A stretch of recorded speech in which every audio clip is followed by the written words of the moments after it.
Good morning, and for today natin yung araw na to, no? Ang payo nito ay may kinalaman ulit sa mga pagmamanage ng tao, no? Pagsusupervise ng tao, no? Or bilang isang empleyado, okay?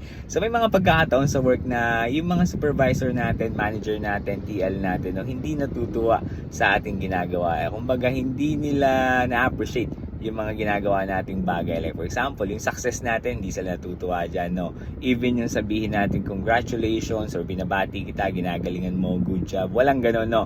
Kumbaga hindi nila ma-appreciate dahil una siguro dahil ayaw ka nilang mag-succeed dun sa trabaho mo, no? Medyo nakakabwisit lang kasi diba isipin mo, no? Nandiyan ka para galingan, syempre dapat maging proud yung manager mo, supervisor mo, no? Pero iba nangyayari, no? Ganun talaga, may ganun talaga sa work, no? May mga taong hindi magiging masaya sa success mo. Natural lang yan, basta lagi mo lang tandaan, no? Ikaw bilang isang empleyado, gawin mo yung trabaho mo ng maayos, galingan mo, ipakita mo na worth it lahat ng ginagawa mo. Kumbaga, i-prove mo na mali siya, no? Huwag mo na lang isipin kung i-congratulate ka, babatiin ka, hayaan mo na yun.